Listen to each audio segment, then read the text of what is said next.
sallallahu alayhi wasallam. Am I loud enough and am I clear enough? Give me 2 thumbs up, Sister Sophia. Okay, great. Assalamu alaikum wa rahmatullahi wa barakatuh.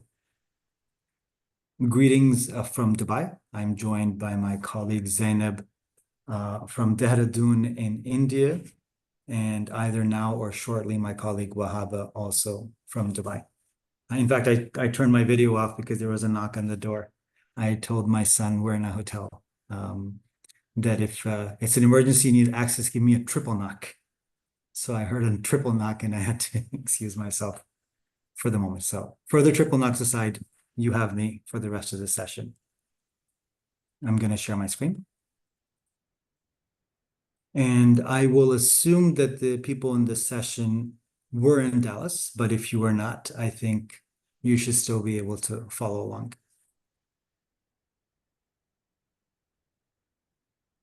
When we were in Dallas, or at least when you were in Dallas, or those of you who were in Dallas, we set the following, and I hope achieved the following learning objectives. Right? This was within the framework of what should we know about strategic planning in order to be effective planners and decision makers as board members and educators of Islamic schools based in North America, right? So within that framework, we set the following objectives. One, we did a little bit of thinking around market research, identifying the use of personas. 2, I shared with you a strategy framework, not my own, not Algebra's own, by someone named Roger Martin, called Playing to Win. So there's a bit on market research, there was a bit on strategy, and then we wanted to make sure that we understood things in context. So there was something about the context of a life stage of an Islamic school. And then finally, we spent a few minutes on what does effective decision-making look like. Of the 4, I don't intend for us to cover the 4th here today, but I do want to refresh some of the other topics. So the Playing to Win framework, we're going to go over again. Connecting those choices with the life stages of an Islamic school, we'll go over that again.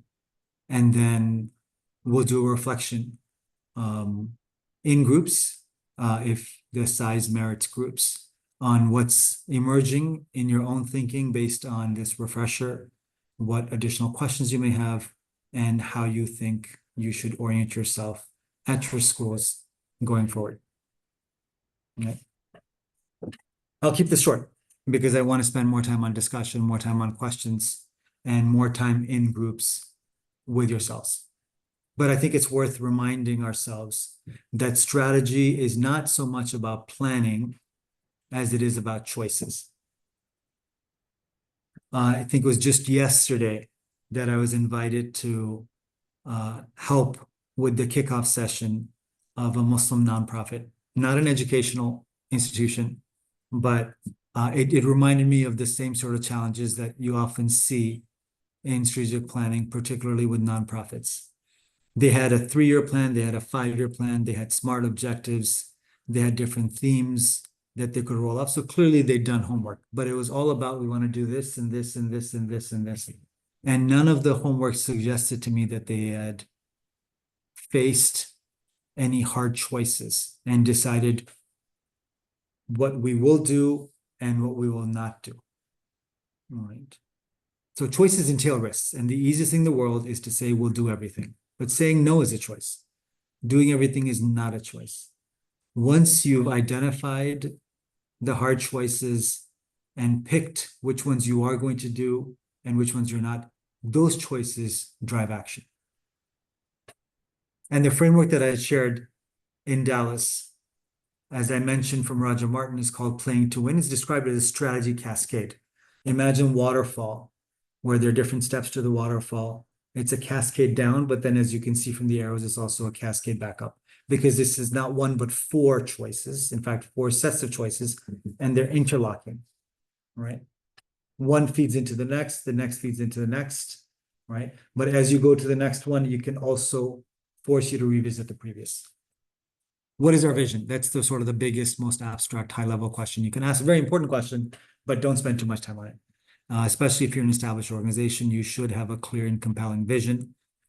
worth brushing up every now and then and validating to make sure that you're on the right track, that you are following your vision, or if you are doing something that's not according to vision successfully and people like it, you're onto something new, then maybe revisit that vision. More interestingly, when it comes to strategy, where, given that vision, will we play? And having identified where we're going to play, how in that field of play will we win? I'll explain this in a moment. Finally, what are our capabilities and constraints? Right, to make sure that we have the resources to deliver the strategy that's in our sights. Right? Capabilities can include financial resources, they can include human resources, but they can also include values. These are things that we don't do as a matter of values, right? We choose not to do these things, and we need to work within these constraints. And therefore, we're going to design within those constraints and make sure that our vision fits our values. Our strategic choices are those that match well what our particular capabilities are. If we're, if we have great teachers, then why aren't we leveraging that, right? If we have a population that doesn't have the ability to pay tuition, then how do we work around that? Let's not set ourselves up to fail. Let's look at our capabilities. Let's look at our constraints and make sure everything fits those. We covered vision. We covered where to play. I can say more about that, more about how to win. And I just mentioned capabilities and constraints. You might say, well, what do you mean by where to play? Let's be more concrete. Well, you could talk about what sector or subsector are you in? Are you in education? Yes. Are you in schooling? Yes. Are you in K-12 schools? Yes. Right? That's a subsector of education.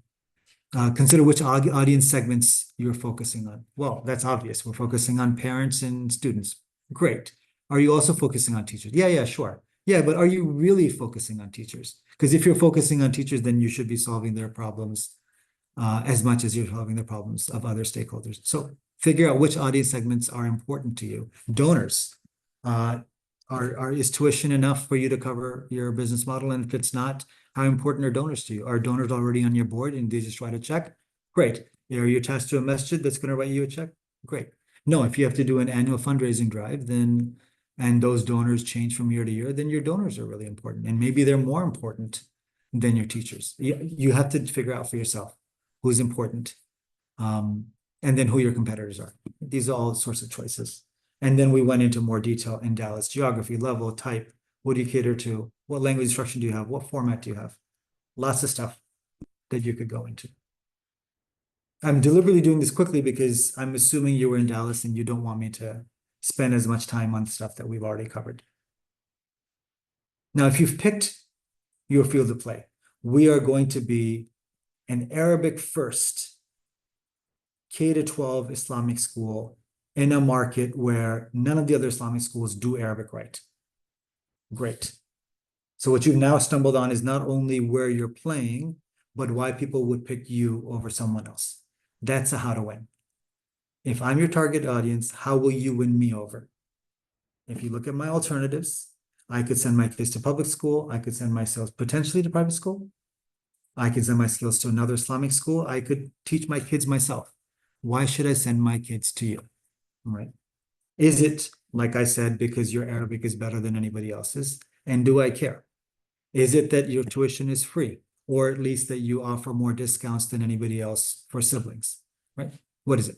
Is it that you're more expensive than anybody else, but that means you can hire the best teachers and you can have an IB curriculum in addition to an Islamic curriculum, and I'm willing to pay for it?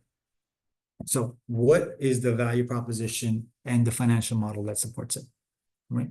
So we picked where to play. Now you've identified how to win. Fees, recruitment strategy, standards, Islamic content, curricular emphasis, pedagogy. You could check each of those to see really where is it that we're going to invest our resources and we're going to stand out from the competition. And then as you work these through, as I said, these are iterative, so you might have to tweak. Wait a minute. If how to win is to invest in Arabic, then we need to strengthen our capabilities and we need to find more Arabic teachers. And if they're out of state, then we need to find a way to encourage them to join us. Or maybe we need like a separate head of Arabic studies, right? And we need to go to a donor who really believes in the vision and will fund a 3-year position, which is head of Arabic studies, and she's going to review their curriculum. She's going to train all the teachers. She's going to just take us to the next level so that we're on the map, right? And having trained the teachers, then she's going to step away after 3 years. I'm just making this up to give you a sense of what we're talking about. So all of that was about strategy. Of course, you have to know whom you're pitching that strategy to. So we talked in Dallas about know your audience. Because really a school is not a building, it's a web of relationships, right? And you have to make sure that each of the segments or people who are necessary to make that web of relationships function properly are taken care of. And maybe you can't satisfy everybody, so you have to prioritize. And we had these different personas, and for each persona, you can figure out what are their interests or attitudes, their needs, both professional and emotional. What is that we can offer them?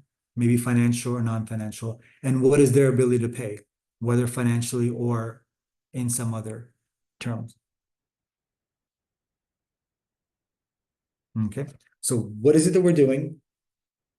How are we going to build it or reconfigure it so that we stand out from the competition? And who is it that we're serving, right? All of this connects, as it necessarily must, to where we are as an organization.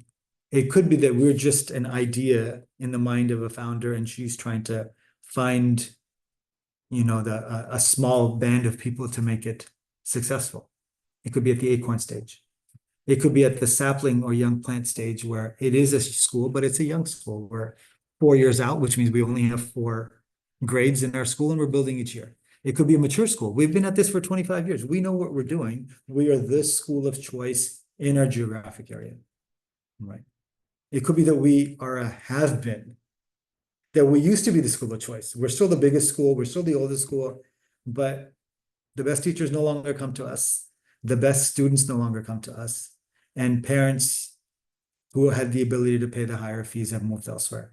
So maybe now it's time for a little forest fire to bring in some renewal. Yeah.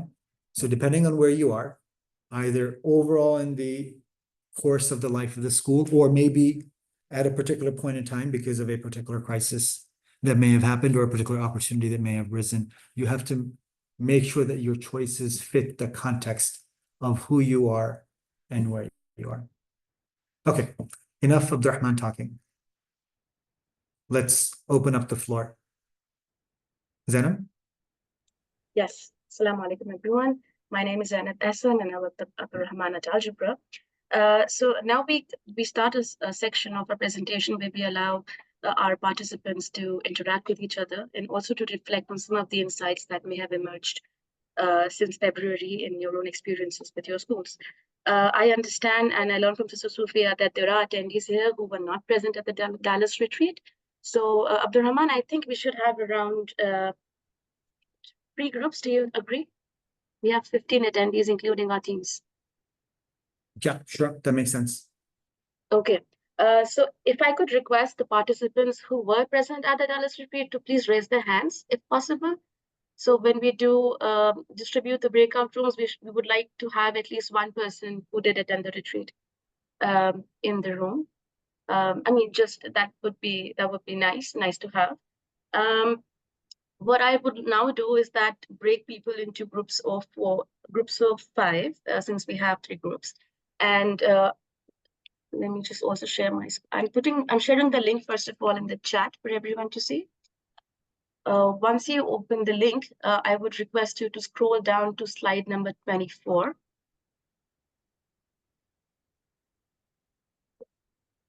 Is this 24?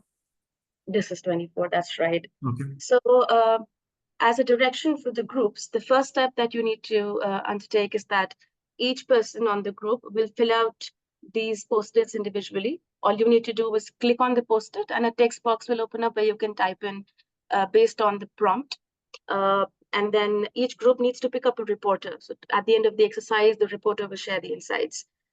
Step 2 is to discuss the answers amongst yourselves. And step 4 would be that when we all reconvene into the larger room, then the reporter can share one insight from each of the prompts. We have 3 prompts for you, and one response from each of the prompts with a larger group. So I will now proceed to distribute the participants into breakout groups. I could see a couple of hands, but I don't see any now. So I'm going to, anyways, just go out and assign you to a group. While you're doing that, Zainab, let me repeat the prompts. The first is an insight. Any of the slides may have triggered an insight for you that you want to share with the group. Second prompt is one thing that you want your institution to consider. And a third is a question you may have when we reconvene. You can answer all 3 prompts. You can answer the first, the second, the third, in any order that you like. I'm just giving you food for thought. Right. Before I assign a breakout room to you, is there anyone who's having issues with accessing the link? Okay, I guess not. So I'm going to assign you a group. There we go.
So I see a person named FM. Are you unable to join a group?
quickly going to jump into the other breakout rooms and remind people to join back in.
Salam, brother Anas and Katie.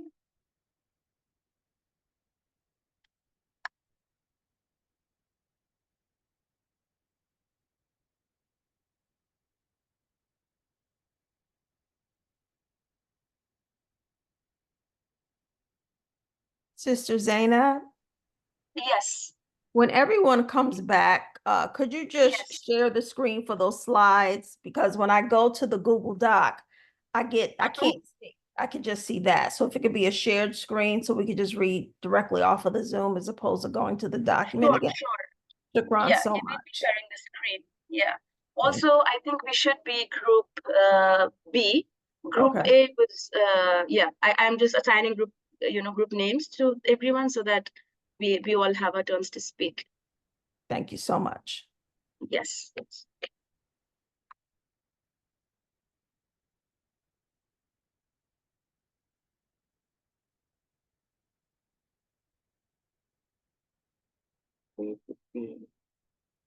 See.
back, Sister Rinda and Majida. So just a heads up, I've given 2 more minutes to the other groups before they can join back in the main session. Do you want to reconvene in a breakout room to discuss anything further? No. I think we had enough time. We'll just be patient and wait. Thank you so much. Okay, great. So we are group B, okay?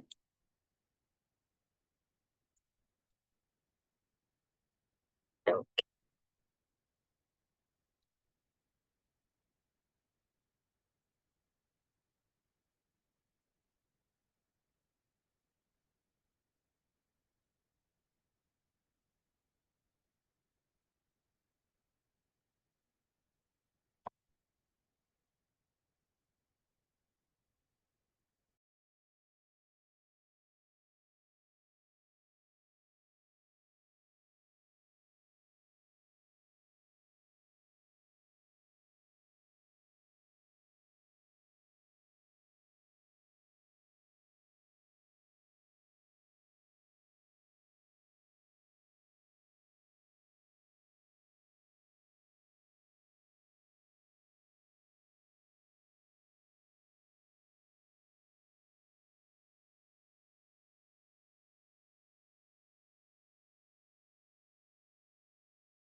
Sister Rabia, I believe we have a new participant.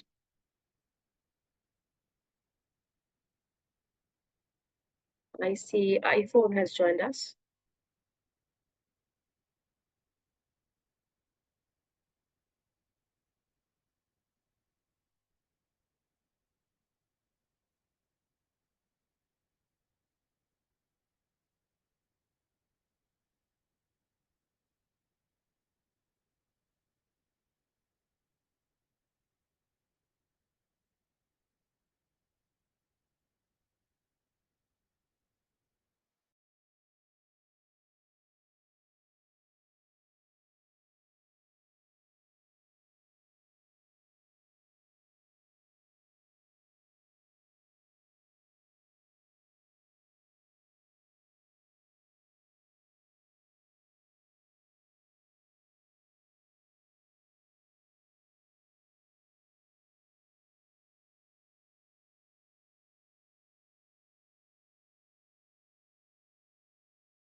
Okay.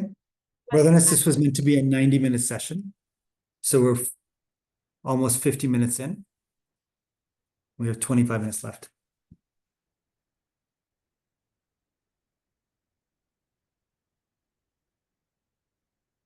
It is a 90-minute session, am I right, Sister Sophia? I think it was maybe 75, but depending on if 75. people could stay, we could increase it. Right. So if it's 75, then I'm right that we have 20 minutes left. Yeah. Okay.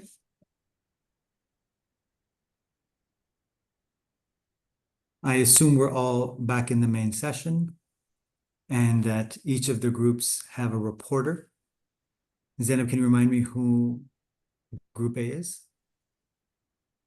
Is the one that you were a part of. Group B is Okay, me. great. And so I don't know who your speaker is, but Sister Layla, Majida. yeah, Sister Layla is our reporter. Okay, and Group C is the one that Sister Sophia was a part of. So I'm not sure Okay. who your speaker is either. So Sister Layla, over to you. Just if you could briefly share one of each of the 3 prompts. Okay. Bismillah.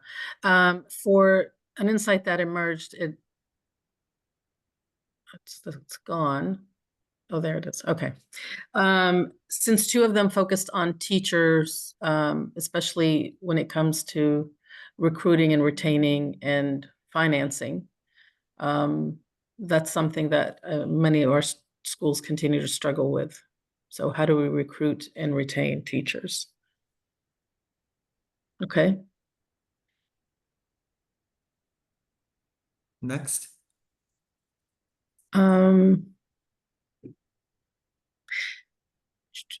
Islamic schools now consider benefits, again, is an important one. I think we're on where there's an ongoing theme here. How do we improve benefits for teachers? I think I'm going to stay on this one because this is something everyone struggles with. Okay. Fine. Okay.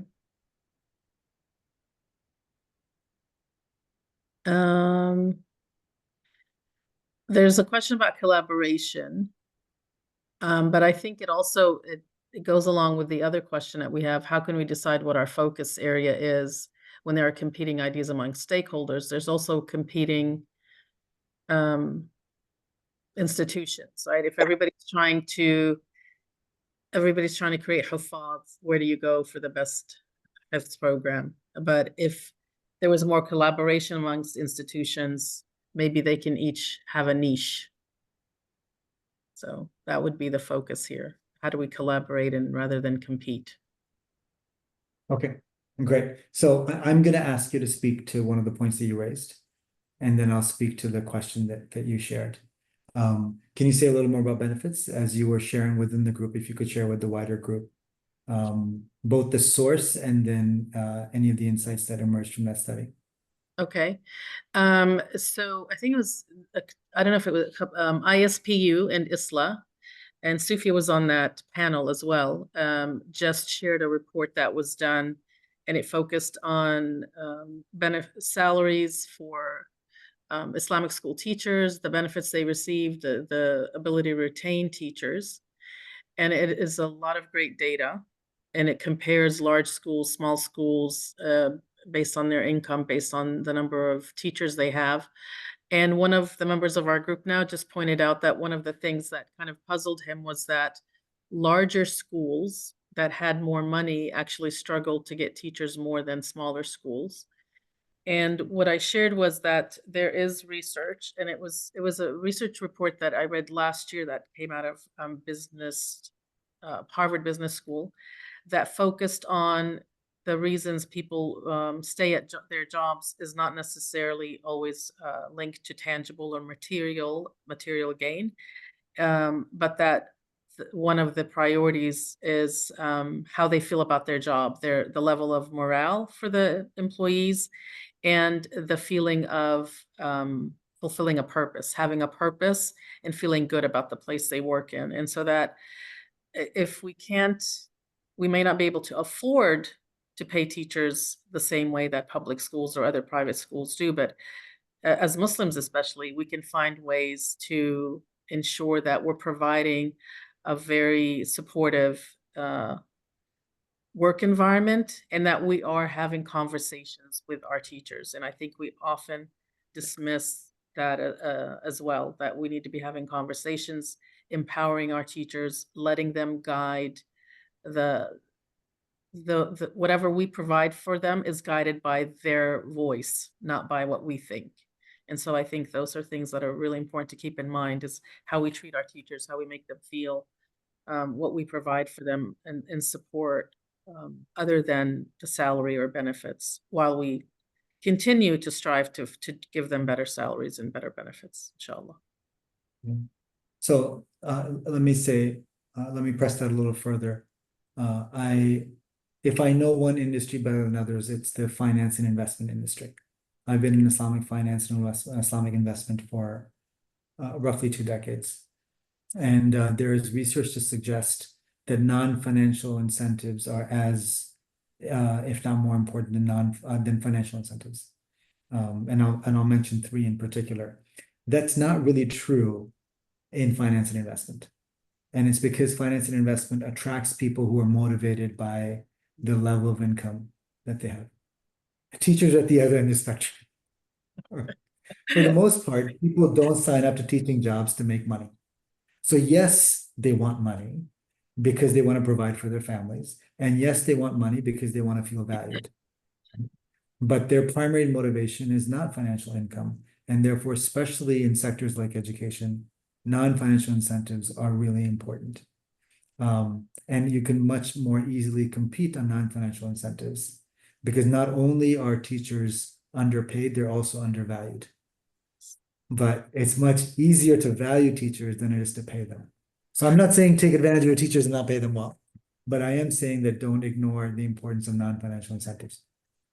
The research that I have in mind is by a gentleman named Daniel Pink. He's a public intellectual, so I'm sure the research is not originally his. He has a few books, names of which are not top of mind for him. But in any case, the one that I have in mind is really about what, it's about meaningful work. And he identifies 3 things that really motivate employee behavior, that are non-financial, all non-financial. One is creativity. So if you give someone a routine task, right, then you better pay them well for them to do it well. But if you give them a task where there's opportunity for creativity, then you can, for the same amount of money, they'll be more satisfied, or they may be as satisfied with less money. That's creativity. Second is autonomy.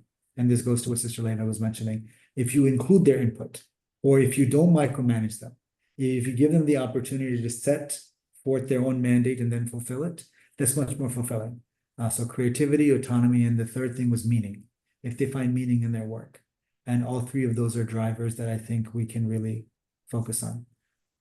Creativity, autonomy, and meaning or purpose. So that's about compensation. I'll come back to the question that you raised, but let me give the floor to another group first. Group B. Assalamu alaikum. Wa alaikum assalam. So we discussed several things. This is not the first slide. Yeah. We can go back to the first slide. Right. So number 6, to identify capabilities and constraints. And for us, how the work will then commence for planning, because you have to do a self-audit and think about your process and reflection to see where you want your starting points to be. So that was something that had emerged for me. When you first talked about your value proposition, I was like, oh, this is spot on, because how many Islamic schools sell or say that Arabic will be taught? And then what is the real percentage of students that graduate that have been there either K-12 or 6-8 or 9-12 that are not coming out Arabic fluent proficient? It's a very low number. So whomever can really solve that problem will be a master at something to be repeated. Myself going to Islamic schools, I still don't speak fluent Arabic, and I think it's taught wrong. So that was spot on, and that emerged out of our conversation as well. And I guess the next slide yeah, would be, where are we? Da. Number 8, I guess. Yeah, the last one, I spoke to 2. Yeah. It was about the cultural differences and the norms of diverse school populations for the students so they can see themselves in the Islamic context. It focus on students, but I think we need to start with the adults. And we need to start with the adults in terms of our isms and schisms and tribalism and colorism and things of that nature. When we get it right, I think that will be modeled for the students, and to honor the diversity the same way the Prophet Muhammad sallallahu alaihi wasallam honored the diversity within the ummah amongst the Sahaba. And we can also look at his last khutbah where that is also addressed. So when we get it right, it'll then flow nicely, fluidly to our students, inshallah. You just reminded me of a school that I know, which comprises a board. I believe this information is somewhat dated, comprises 4 individuals, all of whom are male, all of whom are Arab, all of whom are, let's say, from Bilad al-Sham, the Levant, and all of whom are doctors. Yeah. Yeah. And sometimes these boards don't have women on them and they look a certain way. Sometimes they're missing Black folk. Hey, that's not my case, but I'm just saying, right? Yeah. So we just have to really look at what Prophet Muhammad did and his masterful strategies with the diversification that he went for, acquired, and it worked well. So we need to model that if we're following any sunnah of the Prophet Muhammad, inshallah. Jazakumullah khairan. And the third point? I think I spoke to it. It's number 10. Yeah. How does Number an Islamic 10. school address Right. cultural differences among students and how they view Islam? Yeah. You know, I do want to say something to that. Because you've already said the importance of diversity, and when it comes to gender and profession, ethnic diversity, and even income diversity. I guess those in order probably from easiest to hardest to address. I think ideological diversity might be the hardest one, all right? Because when we are building an Islamic school, we have a particular view of what Islam means to us, and we want to teach our kids that Islam. And there may be other Islams, quote unquote, that other people claim or assert are the deen, but we want to make sure that we're on the straight and narrow. And therefore, it's very hard, I think, for Shia communities to interact with Sunni communities, and for Sunni communities to interact with Shia communities, and within Sunni communities, for Salafi communities to interact with Sufi communities, and for Sufi communities to interact with Salafi communities, and so on. And it's not because we don't think of each other as brothers, but it's because we think of our mandate as educating our young. So why would I educate my child or my students in an understanding of Islam that I don't myself embrace?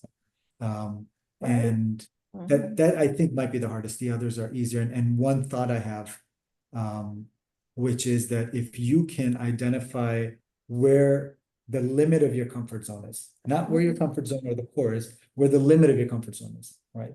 And your comfort zone might be that, you know, so some people will be familiar with this term and some may not, that you might be like, I'm Salafi, I am willing to deal with traditionalists, all right, who are not, you know, from the groups that I consider deviant, whatever that is. I'm just using terms that some people use. Okay, so that's my comfort zone.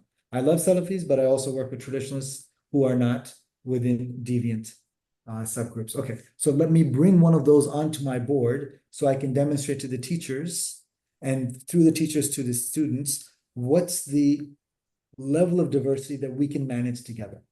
And then let's identify the issues that come up in the different interpretations of Islam within the limits that we're comfortable.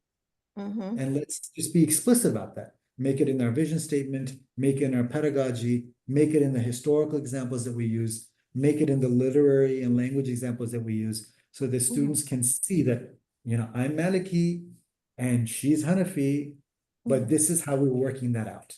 right? Mhm. I'm Salafi and he's Sufi, but this is how we're working it out. And it might be that a Shia school can't go as far as bringing Sunnis in, or a Sunni school might not be able to go as far as bringing Shia in, and that's okay. But to the extent that you can imagine it, Mhm. demonstrate it just as you were saying, by bringing people in positions of leadership, whether they're head teachers or they're administrators or they're board members, or even as like visiting teachers, like I have a 1 year, a 1 year visiting teacher who comes in and goes out, but then is able to work on these things in an explicit way to help the students see how to manage diversity, both in the school and then when they graduate beyond their Can I schools. just say something? Because you just kind of went deep with that point there. Please. Yeah. Just really quickly, I always say to maintain dignity in the discourse and that we are one ummah, but we are not a monolith. And again, Prophet Muhammad was a strategist, even Yeah. in the challenge and the discomfort of being empathetic, right? Mhm. To respect and very graceful, even though you may not be on the same page. So how do we even engage in the challenges with the least amount of casualties of the disagreement, and our akhlaq stays intact, like the Prophet Muhammad said? So thank you for that. Indeed, indeed. Thank you. So the question that you had is on cultural differences. So let's now go to group 3 or group C. Yeah, Sister Sophia, over to you. So we had selected a speaker. I was hoping Brother Khalid, would you like to speak?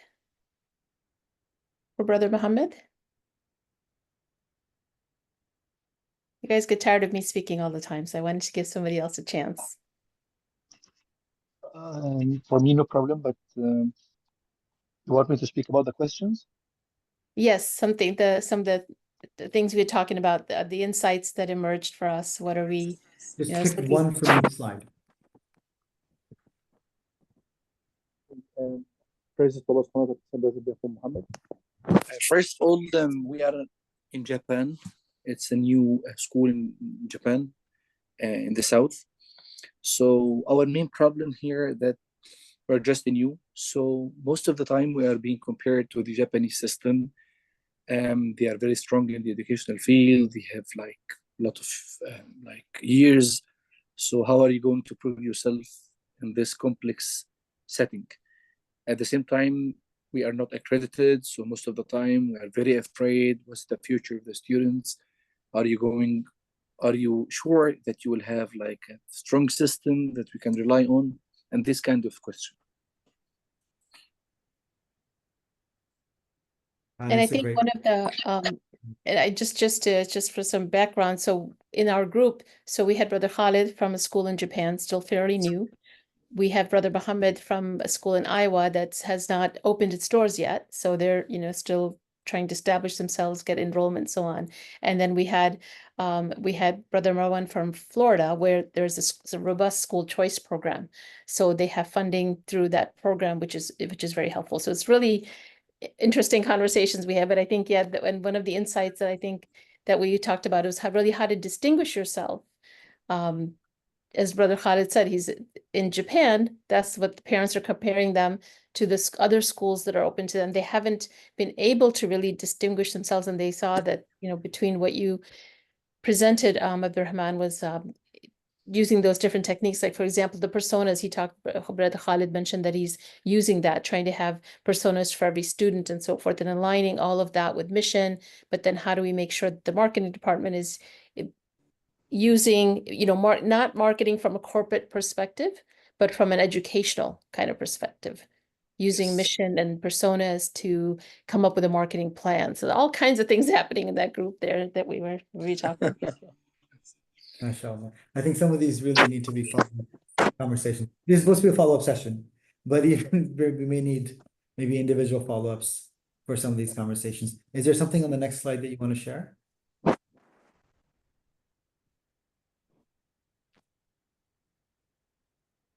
Brother Muhammad, did you want to speak to that one, perhaps? Things that you would like your school to now consider? I'm sorry, like I got distracted. You were talking about the, you know, how you can be collaborating and not competing. Yes, yeah, I kind of cheated from somebody else notes about like collaboration between schools in the same area, and my point of view about this, like we are all like serving the Muslim community, and we need to collaborate with each other and not see each other as competitors. So a lot, unfortunately, when I'm talking to other schools in the area, or even like in the state, as like 2 hours away, like they kind of think of each other as competitors, not just like another point of view or another entity that serves the Muslim community. So this is how to convince other schools that we should work together. So this is my point. So May I disagree? with which part? With collaboration. Okay. Why is that? I'm going to be a little collaborative, a little provocative here. Okay.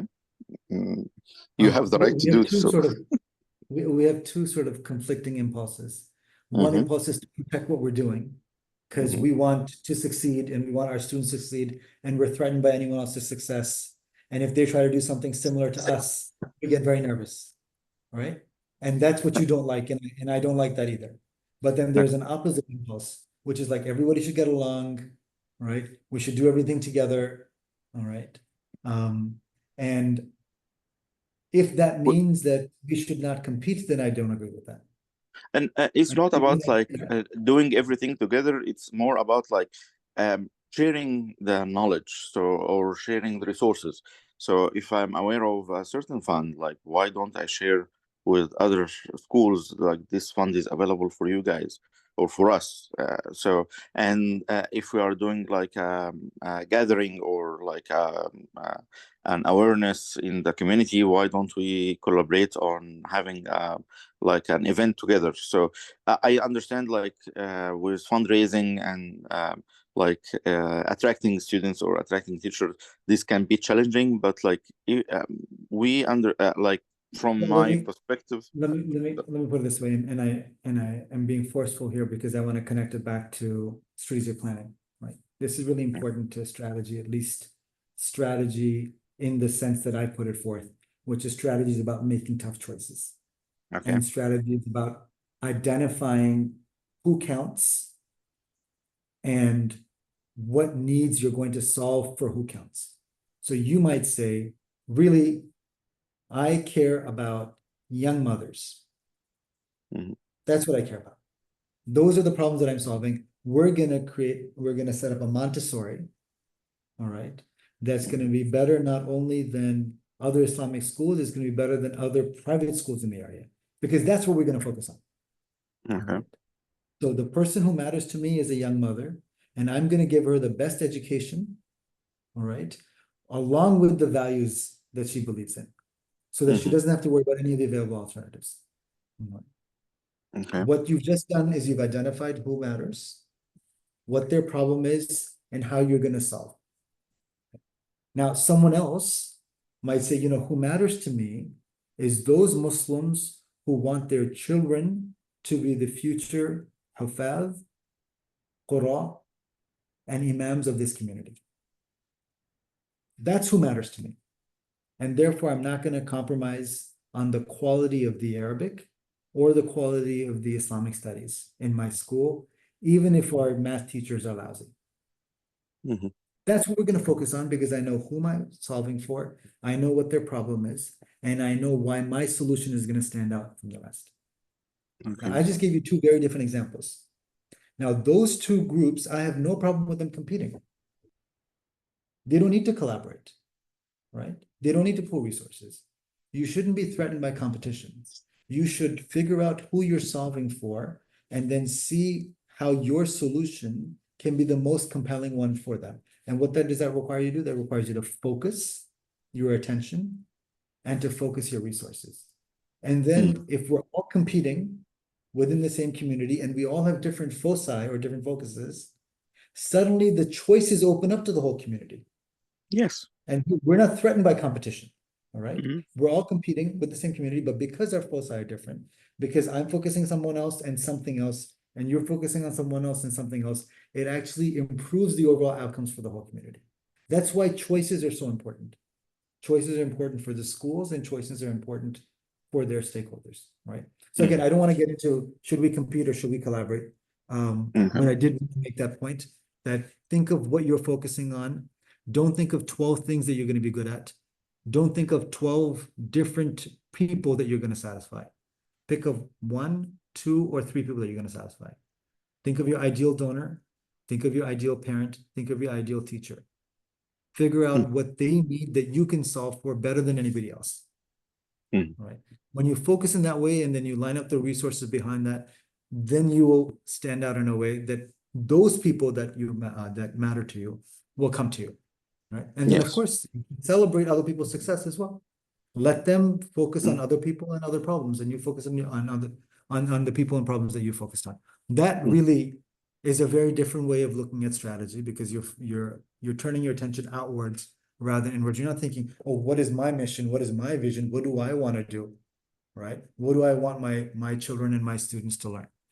If I may, and I can see that we're at 14 past the hour. As a process point, Sister Sufia, should we close within a minute or should we close within 11? I don't want to take more than 10 minutes beyond the appointed time. Yeah, I don't know what it looks like for others who are on the call. I imagine we can go a few minutes over, but I wouldn't go too much longer. So I think we should try to close, and then if there's maybe a few people who want, if you have time, and there's a few questions someone has, we can continue a little bit more. So Okay. now that it's yes, 12:15 now. Okay, so let me say this by way of closing, that this was a session on strategic planning. We didn't really cover decision-making in the follow-up session. We did in Dallas. Strategic planning decision-making was the original session. We covered strategy from a particular perspective, which is called playing to win, which entails identifying, yes, your vision, but then going down from the vision in a stepwise fashion to see where are we going to play. Okay, we've identified our field of play. How are we going to win compared to the other choices available to the people that matter to us? And then what are our particular capabilities and constraints that either help us deliver that strategy or force us to pick a different strategy? And these go down the chain and then back up the chain. We talked about market research. It's very important to understand among the various possible stakeholders, which ones you want to pick and solve for, what are their needs, and how are you solving for those needs differently or better than others. And then finally, we talked about the different life stages of Islamic school. And it may be that, you know, when you're really young, just an idea in someone's mind, or just a few years out, vision is really important, and where to play is really important.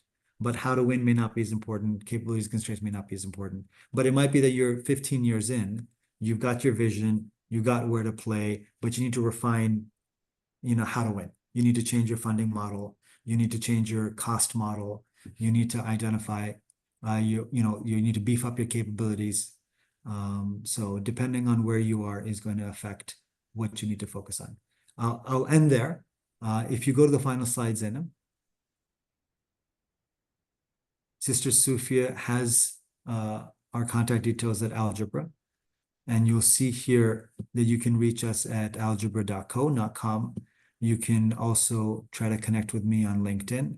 I'd be happy to answer individual questions about individual situations, separately. Please do reach out if you would like to. And that gives us 8 more minutes with your permission, Sister Sufia, for me to go back to the question slide and answer a couple more of those. Actually, I have something I wanted to say after what you just said Yes. about competition, Yes. collaboration. Going. What's really course. standing out to me is that the importance of market research. I don't think our schools do market research. We've never had to do market research. They're out there. We've got parents who want their kids in Islamic schools. At least I can say that for most of the schools in the US, especially now at this time. There are waiting lists out the door. I mean, schools have closed their waiting lists. They're not even taking them on the waiting list at this point. In other places, like we just talked about, like, Brother Muhammad in Iowa or Brother Khalid in Japan, there is that need to still find, to enroll students. It's a concern. But market research, really important, because in order to be able to compete and focus on a particular group, right, you need to do the market research. And I also, from what you said, in order to collaborate, you need to collaborate in order to compete well. Because if I have 3 schools in the area, which is not many areas that have, where parents have a choice of, 3 different schools we can try to send our kids to, which one's doing what? That's rare, but if that's the case, or if we're competing with non-Islamic schools, right?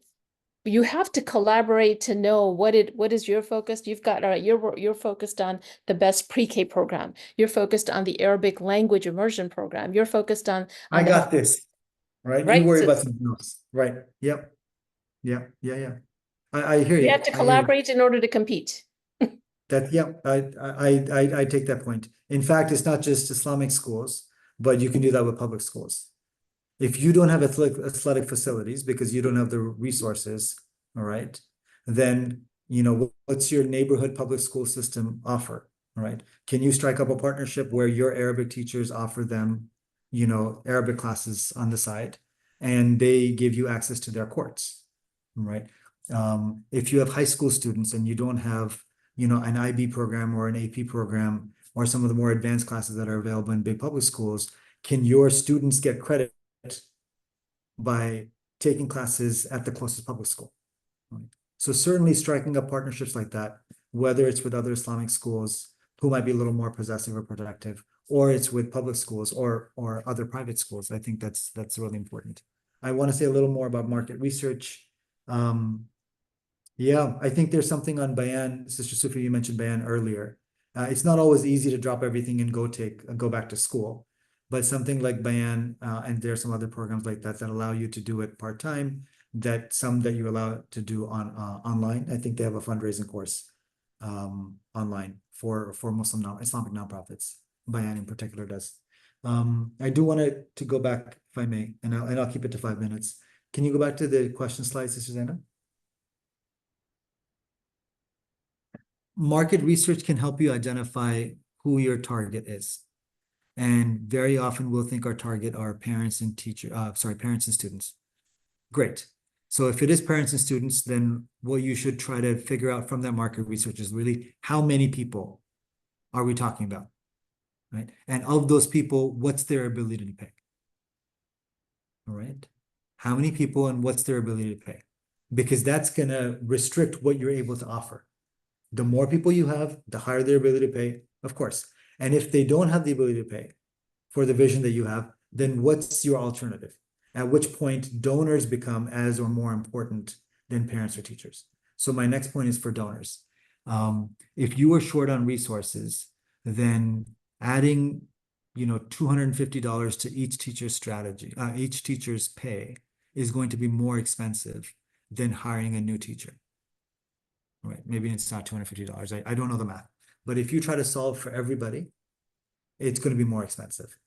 What I'm suggesting is that if you identify on the one hand, where your area of strength is, or where your real opportunity is. I'll go back to the example of, let's say, on the one hand, Montessori, on the other hand, Arabic.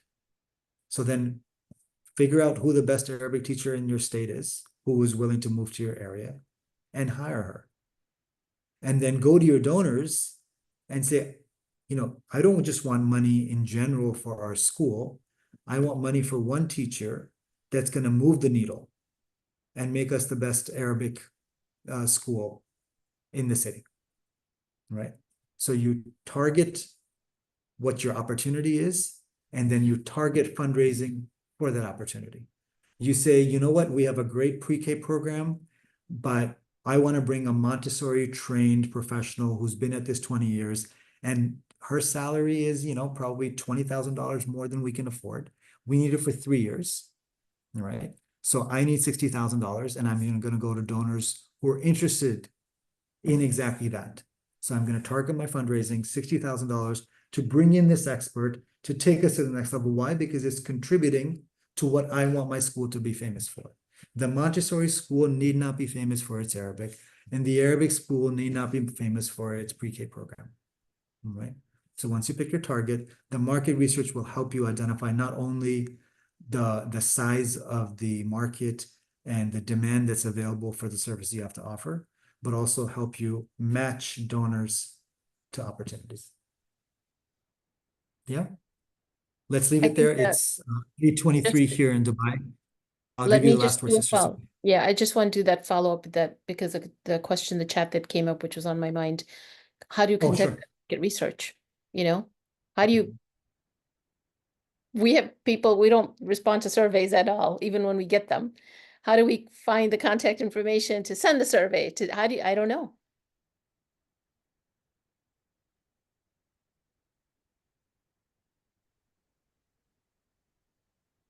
I think that's a problem for ISPU. The problem for the school is that the people who are willing to talk to you, what do they want? All right. Because the people who are not willing to talk to you are not going to come to your school and they're not going to donate to your school. So yes, the data is really helpful for ISPU or for CISNA or for ISLA or ISLA. All right. And from their data, maybe you can draw meaningful conclusions like what's the mean pay? Really, what's above market, what's below market? Is my pay competitive or not? Sure, that's useful to you. Right. But the kind of choices that I'm talking about, what should my focus be? Just talk to the people who've donated last year. And rather than just ask them for a check, ask them for half an hour of their time. And just convene a breakfast. We have a breakfast for some of our, most, valued members of our community. And we're setting a new strategy and we'd love your input. We've thought of 4 different directions and we want to know which direction you think we should go in. And if you really think that we should be going that direction, would you be willing to get us there? Right. So for that, you don't need a survey. You just need to pick up the phone. Okay. Enough for me. Back to you, Sister Sophia. Thank you, Brother Abdur-Rahman. Thank you, Zainab and Anno, the Algebra team, and Sister Wahaba was involved in this as well. We really appreciate you giving us your time.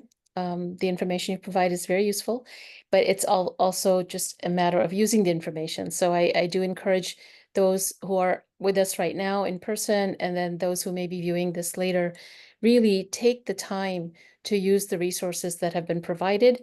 Join the WhatsApp leaders group on CISNA and the board members group, leaders group. Encourage your teachers to join the specific groups for, Arabic or Quranic studies, Islamic studies, and so on, because everybody can contribute to this. We're all learning. We're always learning. There's so much more to discover.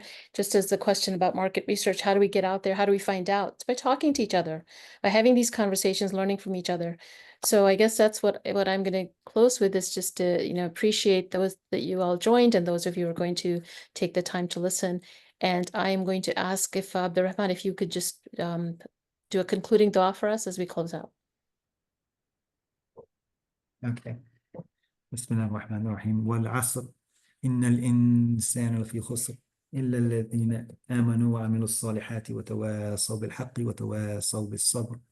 Oh Allah, please bless us in accordance with the highest of our intentions. Help us match our efforts to our intentions and see the fruit of those efforts. Ameen. Jazakallah khair. Assalamu alaikum, everyone. Have a good evening or rest of the day, wherever you are in your time zone. Wa alaikum salam. Thank you so much. So much.